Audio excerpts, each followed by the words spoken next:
Morning, good afternoon, good evening, everyone. Thanks for joining us for Draftbit Office Hours. This is Nick. I'm joined today again by our friend George. Say hi, George. Hey guys, happy to be here. What's going on?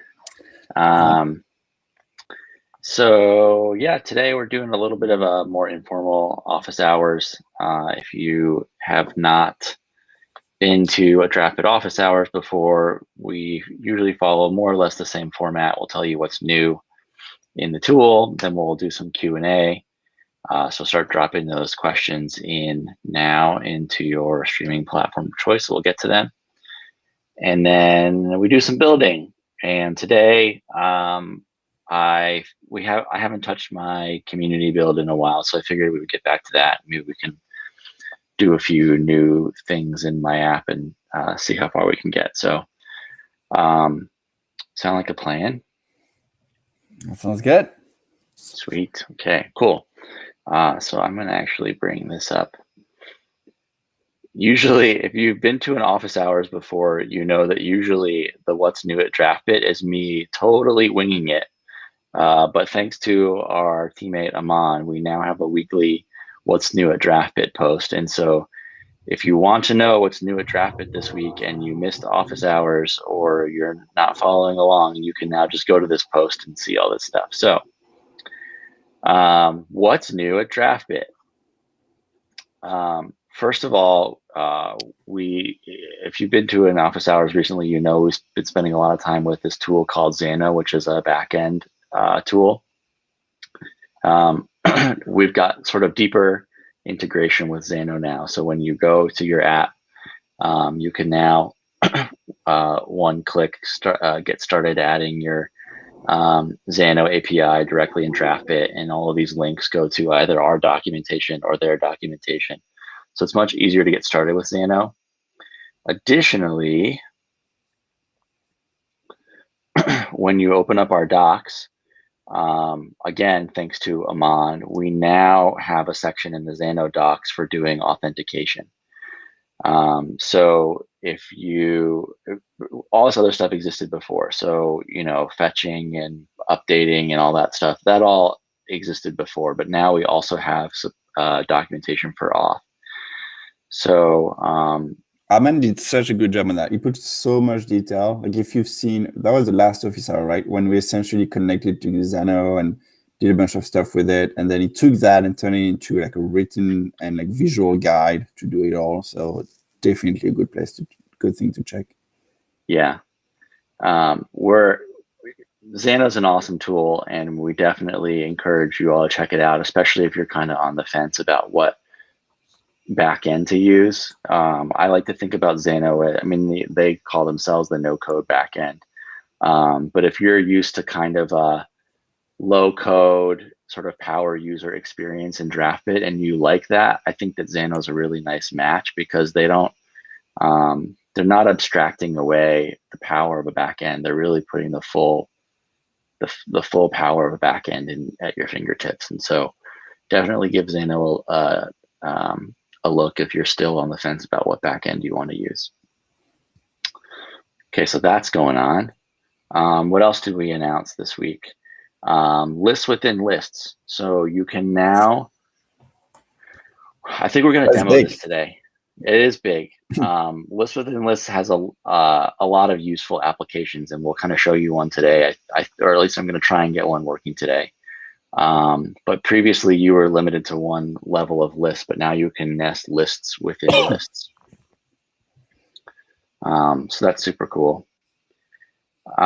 We've got a bunch of new predefined custom functions. So these are custom functions that require you to write zero code to use, such as use focus effect, use scroll to top. I think there's a few others. These just make building in Draftbit faster.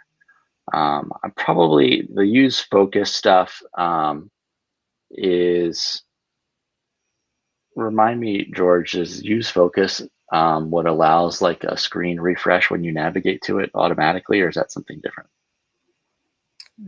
I believe that's different. I think that's okay.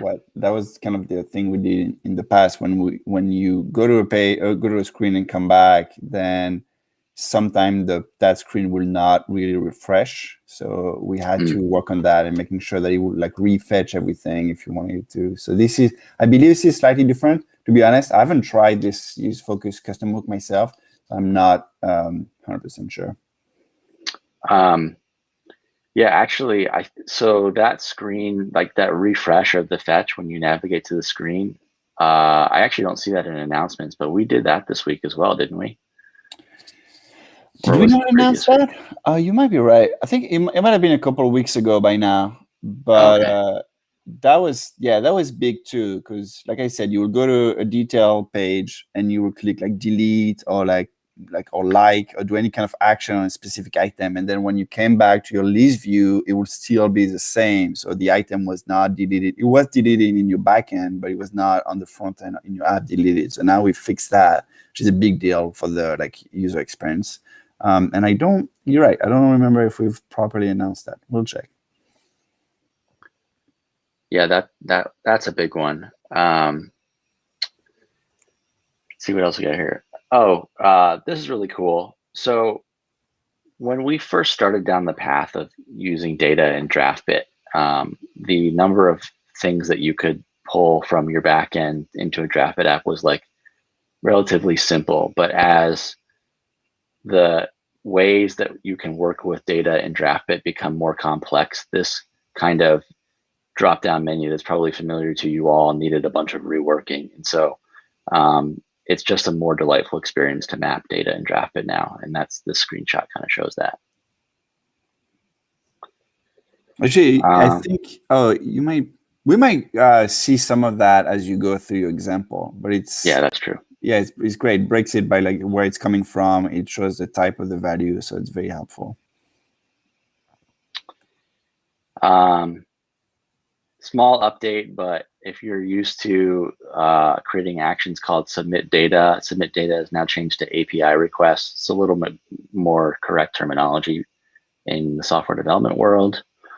And we made a few fixes to components in Draftbit. Okay, so I think that's about it.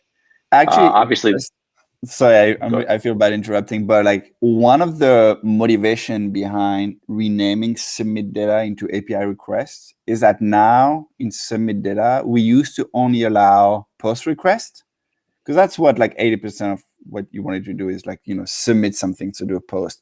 But sometimes your backend, for some reason, only accept like a get request to do something like whatever the reason might be. And so we don't want to limit our users. So we've now allow people to do to access any endpoint, like a get, a post, update, patch, everything, delete.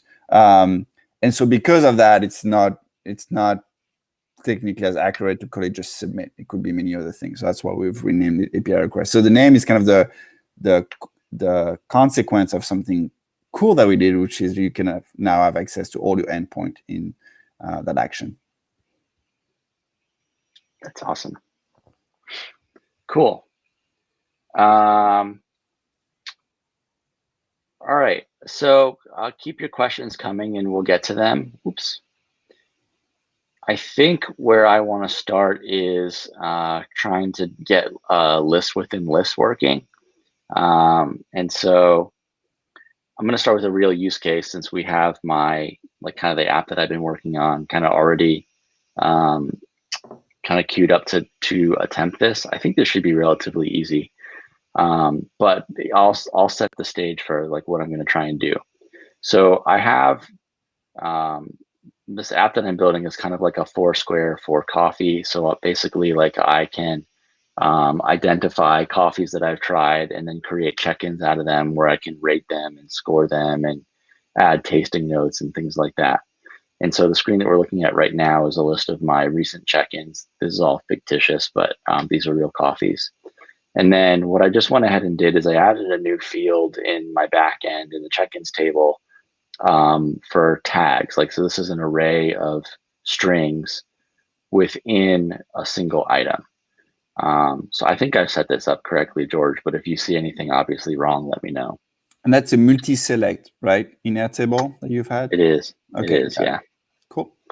And so what I thought I would try to get working is like maybe underneath this rating on this list screen, I can just display an array of the tags that I have assigned each coffee that will basically be like a list, and the list will be different for each item. I think this will work. I'm pretty sure this will work relatively seamlessly. I agree. Let's give it a try. All right, we're gonna do it live. So I'm gonna go into my builder view so I can see where I'm nesting things. But I think what I want to do is I'm gonna add a view first underneath here. Hey, people might see already on your screen that like squared kind of transparent background motif. Yeah. So we're experimenting with a bunch of stuff right now you might see in your builder, and the whole goal is to try to make it a little bit more like more obvious in edit mode, like where you have components, what's selected, what's not selected, things like that. So like you might see a few experimentation around that over the next few days. Thanks for that addition. Trying to find, I feel like a bunch of padding below this rating, and I'm not exactly sure where it's coming from. This row. I don't know why I have so much padding in this row here, but whatever. It's just a demo, so that's okay. All right, so I'm gonna actually put my list within list inside here. And I should be able to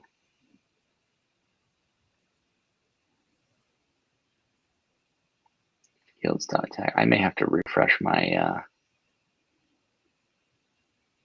I think I have to refresh my,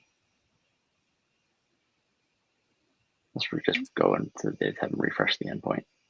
So maybe while Nick does that, I can explain a little bit. So when you update the schema in Airtable, as well as some other backend, you sometimes it's a little tricky to know like live, like that you've changed the schema and what to display on the front end. So you might have to go back to your data model and just essentially retest that endpoint, and it's going to get the latest version of it. And we use that to create the schema inside Draftbit. So that's what Nick is doing now. It's just really like refetching some data just so we have the right schema. So now they should show up in the dropdown. There it is, fields.tags. And I want to grab the array, correct? Exactly. So for people who remember, this one will just grab the first result, correct? Right. We've had in the past, we've experimented with having just like the array 0 just for people who just wanted the first item, because there are a few use cases around that. But what we're demonstrating right now is a little bit more of a more like robust way to do it. Is that if it's a list, let's treat it as a list, and then you can iterate through it as much as you want. So that's why you selected just tags. Awesome. And so, all right, for now, I'm just going to throw a text component inside this view. So you can see already that this is building an array.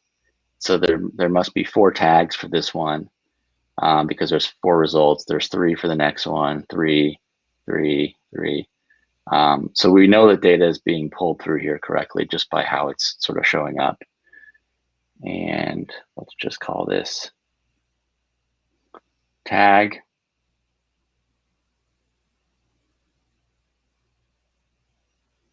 And I think I just want the item. No, I don't think that's right, is it? Oh, it is. Yep. Okay, that looks good. And then maybe we'll just do some styling stuff. So, well, look at that! You just got tags. That's I feel like that's something we've been wanting to do in Draftbit for a long time. It sounds like a small feature, but like you can now have like any kind of array in an array. That's really cool. Yeah, this is pretty sweet.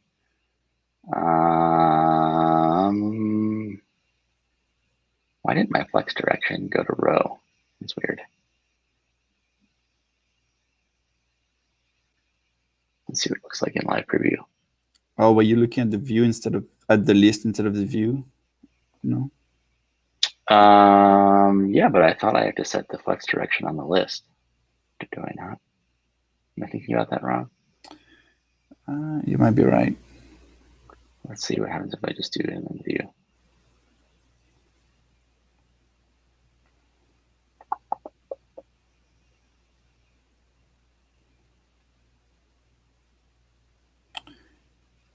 Do you want to try on the parent view? Yes. Actually, that might be what I'm doing wrong.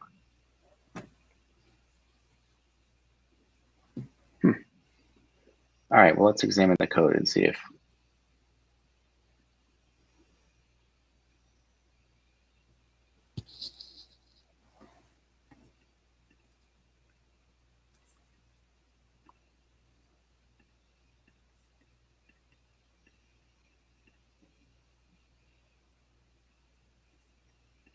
that's the first list. Here's the second list. Style.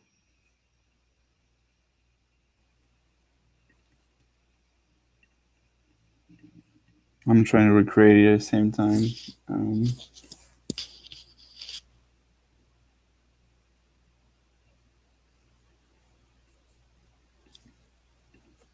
That's odd. I might have figured out a little issue there.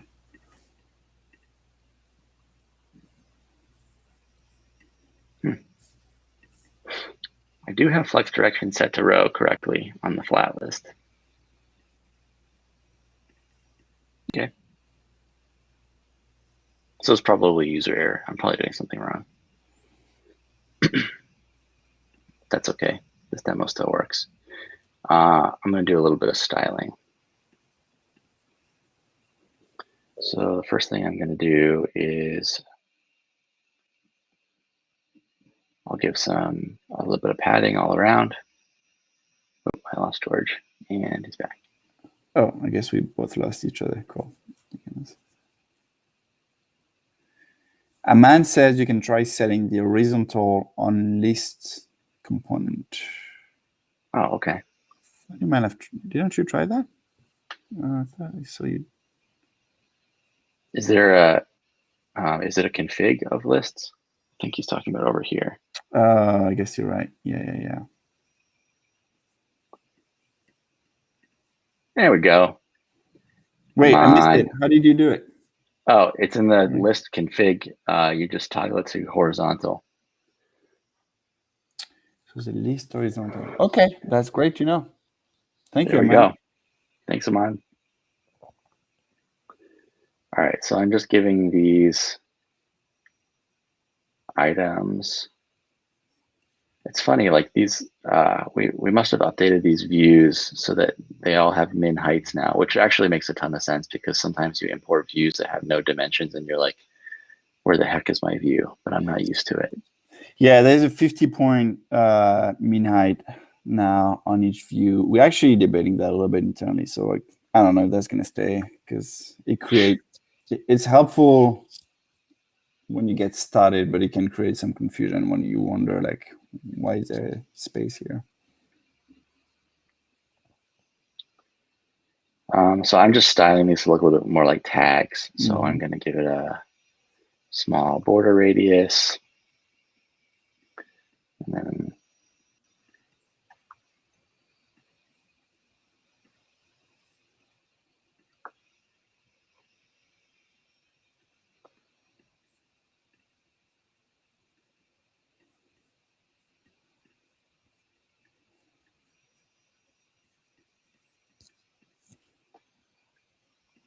we'll preview the results.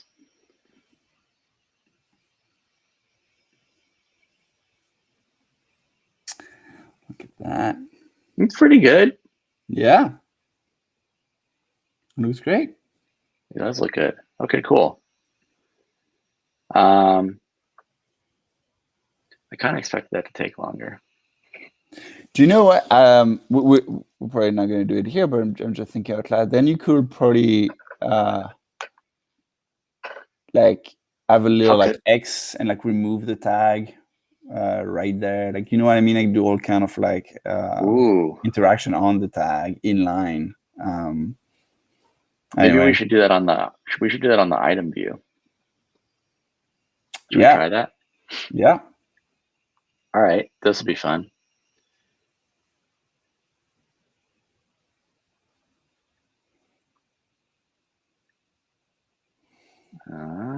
Okay. All right, so I'm going to add the same thing. want this.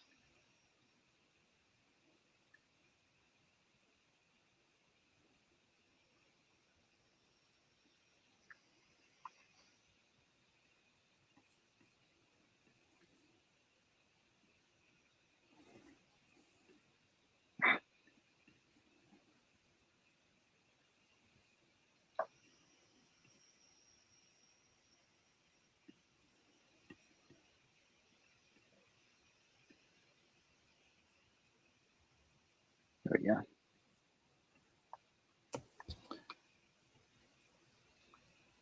And I actually need this to be inside of a list because it's a list within a fetch. As I'm thinking through it, it might be a little trickier than I anticipated because it's not. So if you have a tag that's in a different table, then it's really just a matter of adding an entry or removing an entry from a table, which we do all the time on Draftbit. This one, it's a good use case because it's going to be a little like, how do you're going to have to update and repassing it the list of remaining tags, right? And how yeah, so it would be delete, and then since we don't have refetch and Airtable. But it's not really a delete, that's what I'm saying, because it's not, you're not deleting an entry in the table. You're updating an existing entry, which is fine. We also support that obviously in Draftbit, but in order to update it, you have to essentially give it the new list of tags that you want. And so I'm less sure how you would go about it. It will take some thinking. Go ahead, by the way. Don't let me like interrupt if you have something in mind. I mean, I haven't thought it through as much as you have.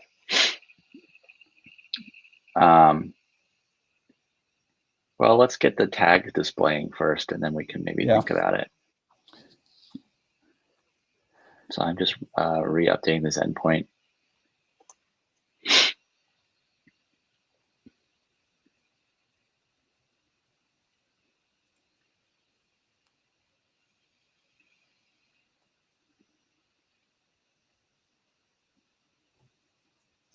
Mapping the tags to this list.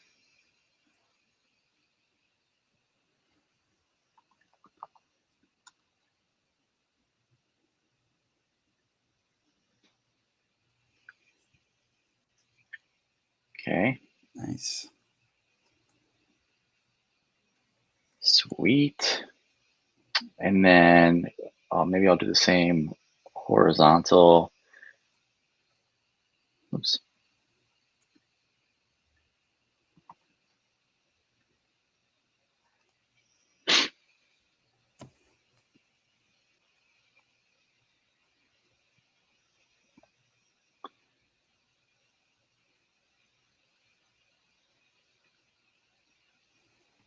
I guess I didn't really need to do that.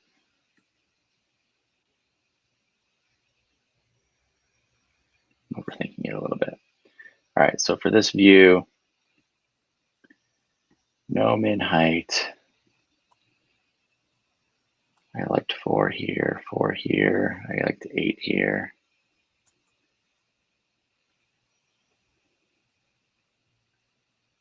Just recreating what I did before, so that's why I'm moving so fast.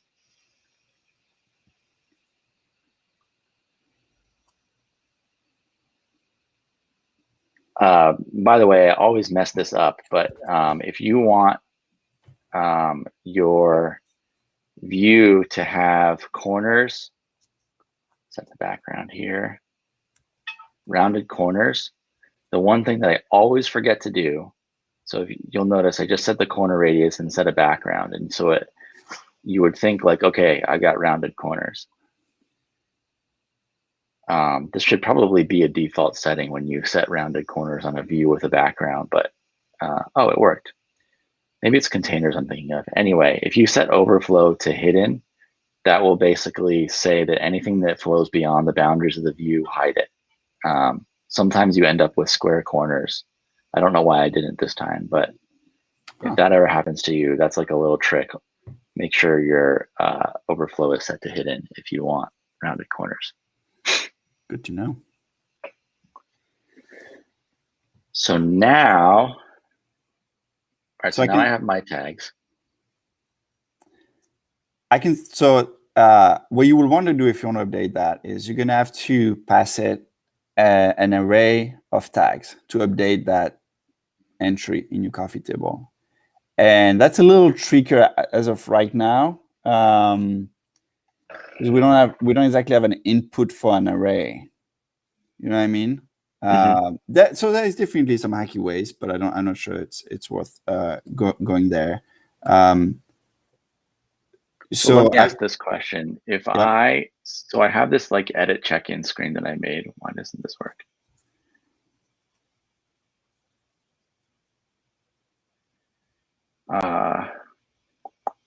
Navigate to edit check-in. Okay. Hello. All right, let's just go back. I think it's because I'm on the item view.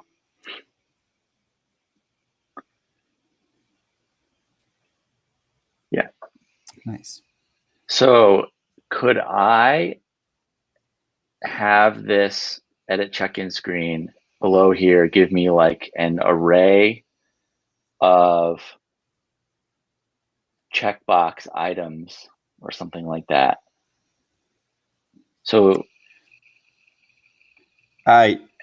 yes. And then I could uncheck things and then resubmit it, and then it would update the entire array with the things that were remaining checked or something like that.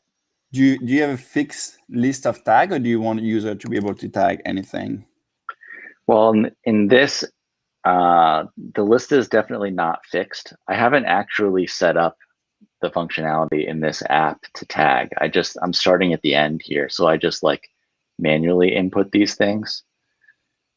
But like the idea would be that this tag list would grow over time. People would basically submit arrays of strings to the back end, and then this list or this like list of tags would grow over time, I think. Got it. Yeah. But in this mode, I'm simply editing one that I already checked in. And so I think it's like a more reasonable user experience to say, I want to remove tags rather than add new ones.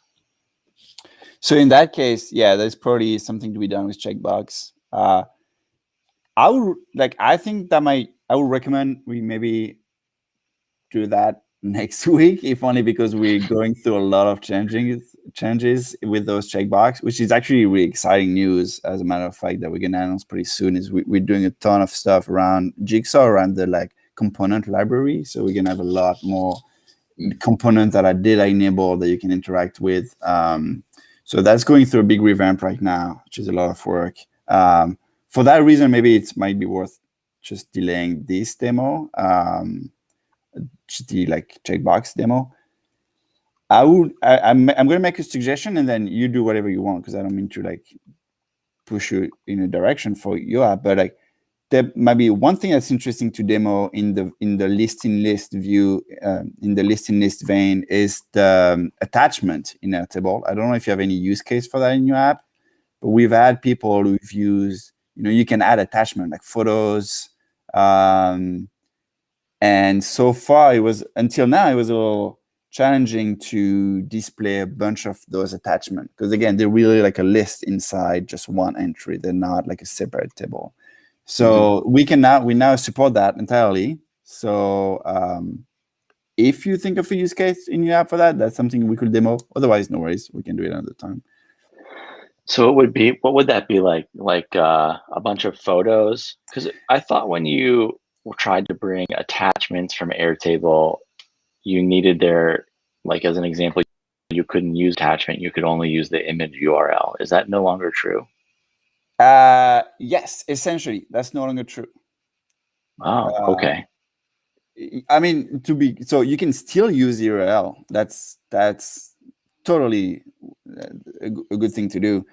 But we were doing that because it was challenging to use the built-in like attachment type from Airtable, and now we should be able to support that. So if you have like multiple image of a coffee, for example, we might be able to do a little like a carousel or something like that now. Does that make sense? Interesting. It does. I don't have that set up in the back end, but we could like fake it out real quick and try to get it working. I think we could. Okay, so I do have this image field. And so now you're saying I could have like multiple image attachments here? Yeah, what type is that image? I'm not sure. Is that an attachment type? I think so. Yeah. Okay, excellent. So yeah, like if you want to add more than one, just for the sake of the demo, because I think right now you only have one on each. I'm gonna go find where I saved my coffee photos. I'm in my like your secret photo library. Yes, my secret photo library that I got from this place called the internet. I've heard of it. So I'm just gonna drag some. I have like 5 photos, but I'm gonna like try and drag random different ones. Mm-hmm.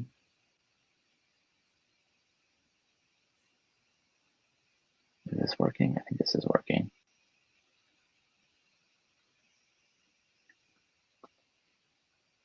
I'll make a side note too for people.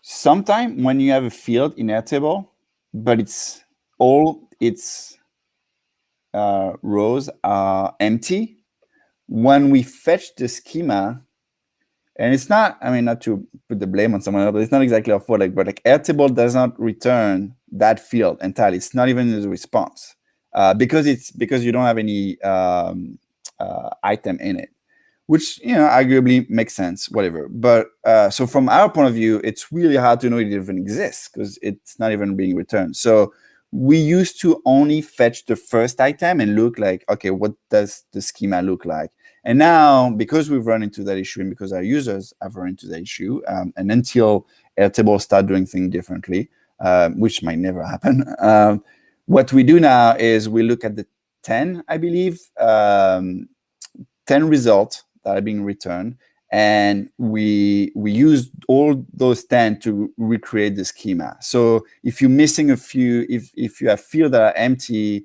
in a few rows, hopefully in 10 of them we should find one that has something in it, so we can at least understand the schema. So that's a little improvement we made to help people, like, because that was a very interesting issue, and it's really like, it's kind of nobody's fault. It's just one of those things, like, if you have to know what's happening to understand it. Yeah, that's a great point. Okay, so I have just uploaded some image attachments. Sweet. So why don't we just tack on to this check-in list setup? So why don't I? You can do it in the detail view too, if that makes things simpler for you. Okay, yeah, let's do that.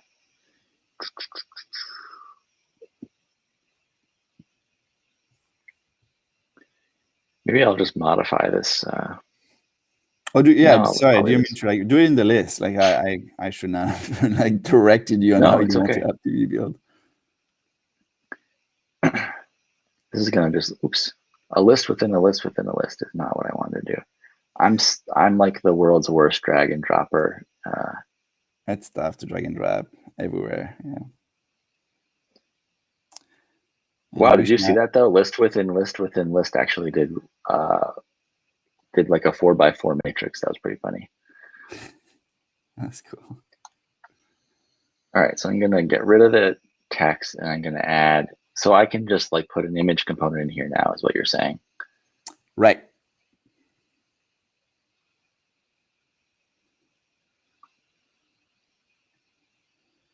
And I need to map this list to, I guess I have to update my schema first.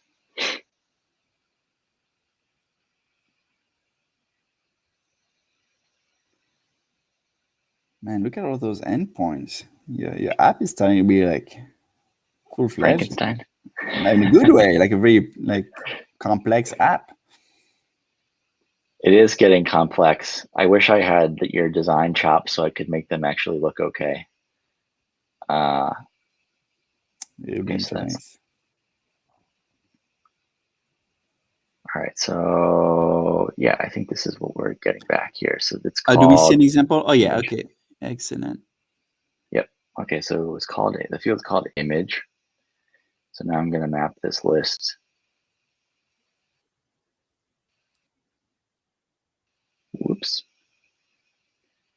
to fields dot image, and then I would map this image to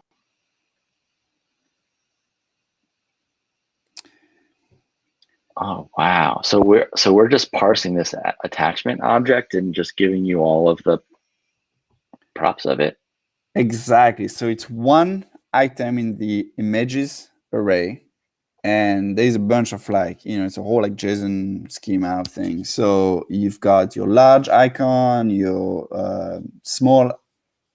your large thumbnail, your small thumbnail, your full thumbnail, like whatever they call, and then you got a bunch of like information like width, height, size, type, all that, and eventually URL, which is what you just clicked on. So that's great.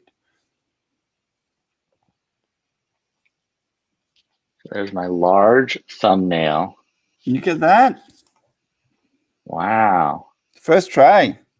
First try. That's really cool. So how do we get that working? Are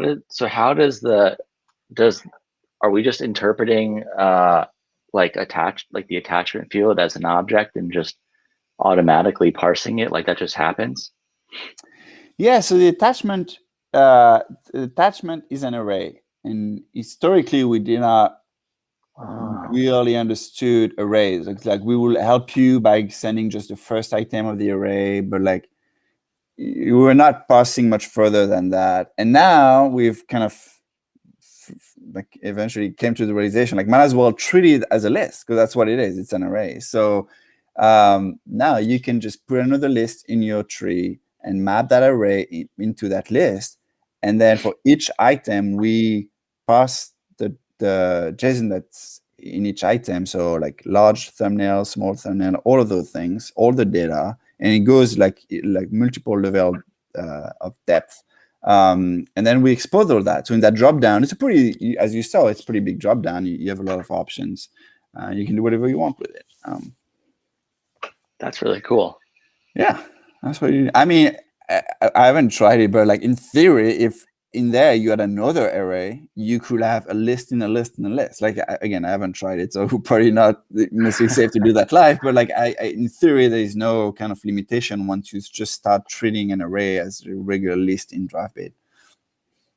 That's really cool. By the way, like I've used other no-code tools, and the Airtable attachments field always trips up like any no code, because Airtable is so common as a backend for no code tools, and the attachment field, like if I've used that with like Zapier and Integromat, like other no code tools like that, and like the attachment field always trips up these no code tools because they don't really know what to do with a field like that, and you have to always apply some like really complex logic to parse it. And even like in past demos, like we have gone the route of uploading these images to Cloudinary first in order to get the URL so that we can use the URL. But now you're telling me that I don't have to do that anymore, which is pretty sweet, honestly. Yeah, I've heard of a user before we had that feature. We use Airtable automation or something like that to actually look at the attachment and like extract the URL and put it in another field. So what you did with Cloudinary, like essentially they will do that through an Airtable automation just to create a new column, a new field. But yeah, so you're right, like all kind of workaround and little like ways to make it work, but now you don't have to. There you go. It's sick. Okay. So switching gears here a little bit, since we only have a few minutes left. Naima asked if how do you do a pop-up using custom code in Draftbit?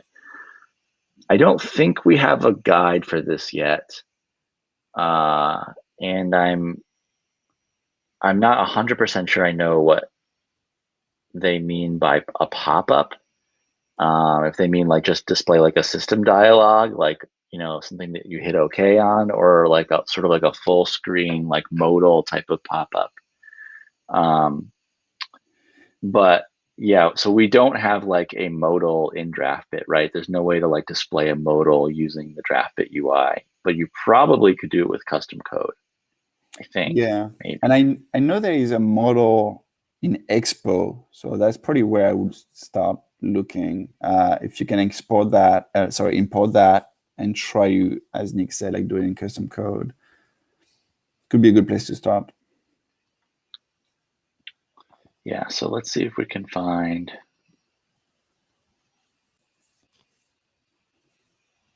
There we go. There's a modal component with a bunch of props. Like animation, yeah. Yeah, so you could basically, so I guess you could build this entire screen as a custom code component.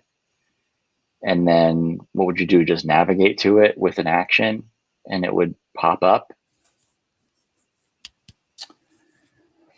I don't know. I think it would be a view. Well, it's technically, if I understand that doc, which I've looked at for about 10 seconds, but it's technically a view and it has like a visibility kind of attribute to it. So I'm wondering if you could use maybe even that conditional display feature that we have. Like if something is true, just show me that view, otherwise don't. That sounds like a kind of a workaround. There's probably a better way to do it. But we will have to play with it. That's super interesting though. Like, I mean, that's like a kind of an elegant solution though, isn't it? Like just have it as a custom code component and then have, if assuming you wanted to bring this modal up with a button click, you would just have like an action to set something to true or false. It just conditionally display the modal based on that. I don't know. I guess maybe it is a little bit of a workaround, but it's elegant at least. Yeah. Aman is recommending he's recommending that page that we're just looking at. So it was just faster than us. Yeah, I would say, I mean, that's definitely something we want to look into internally because that's a very interesting use case. I would say, Naima, if I'm pronouncing the name right, if you try it and we run into success or failure, blockers or anything, let us know. That I would love to hear about your experience using that model. I kind of want to see what this looks like now. If I just copy this into a custom code component and put it in my app, will I be able to just, this is probably going to go horribly, but let's just put it on a blank screen.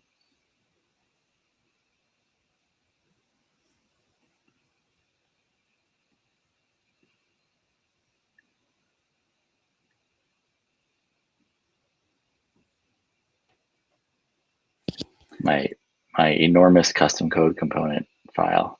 I think you've got the whole app in there, don't you? You probably want to just take the view. Oops. I don't know if I need any of these import statements. I guess that'll yell at me if I do.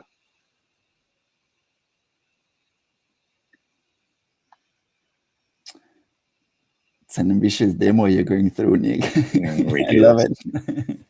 Yes, because I'm the best. I'm such a good software developer. This is a very positive thing that I'm doing right now.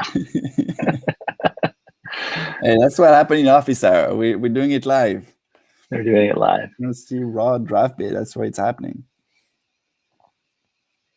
Where do I stop here? I'll try mimic you on my end.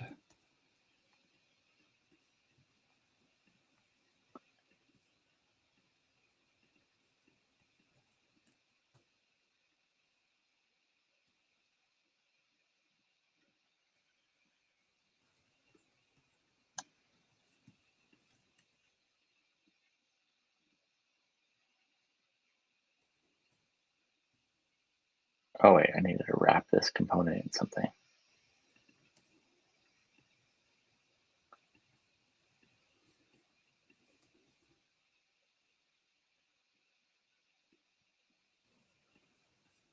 I'm an idiot.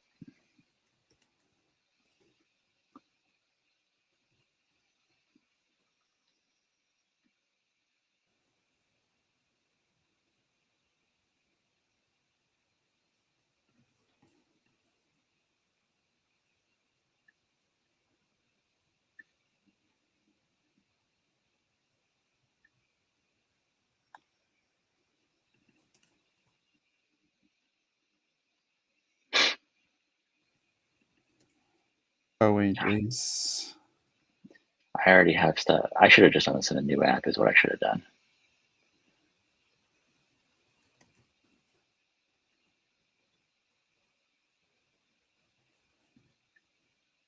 Because I already have a style sheet. I don't really want to, I don't really want to do this.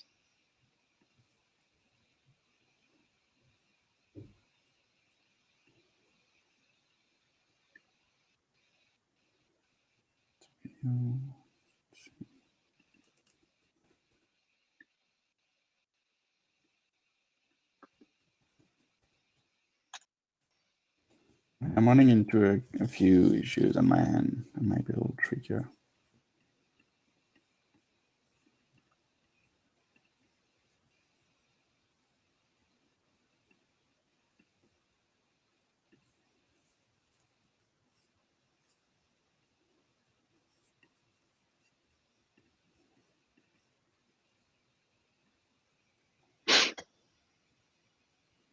Are you trying it in a blank app?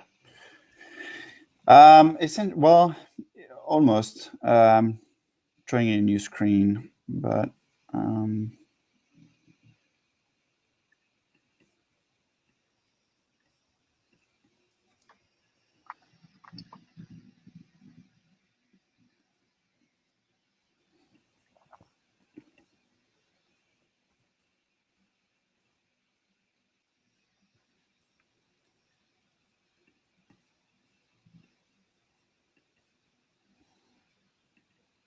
export.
What did I call it? What's this modal called? Well, it's the. Oh wait, I got something working. Okay. Yeah, let me. One sec. I'm going to send you some code. We can try this out. Feel free to try it in a different. Oh wait. If you, I sent you on Slack. I had to tweak the code a little bit because it's technically the one you get from Expo is technically an app, and so we had to just tweak it slightly to turn that into just a component. And so now that it's a component, so you see now it kind of export the model view and its function and returns the view. So if you save that and put it in your custom JSX right there. So do you remember the syntax for that? No, what is it? Here, it's custom code, model view. I send that to you as well. Yeah, exactly. You need like the, damn, I don't know what the English name is for that. The backslash.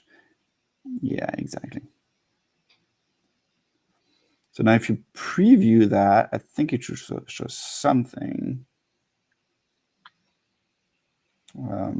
Okay, so we are halfway through. We have something on the screen, so we're, but that's how far I've gotten in like 2 minutes. So, I mean, that's pretty cool.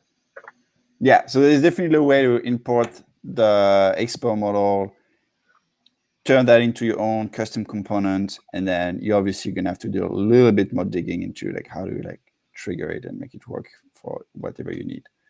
Yeah. Sweet. I think it's pretty sweet. Yeah. Hopefully that answered your question. I mean, that's one way to do it. Obviously the code route, but thanks for the question. Cool. Well, I'm gonna call it here for this week. Thanks everyone for joining us for Office Hours. Really appreciate your continued support. George, thanks for spending some time with me today. Thanks for showing me some new tricks. Mm-hmm. And until next time, keep building. Have fun. See you all.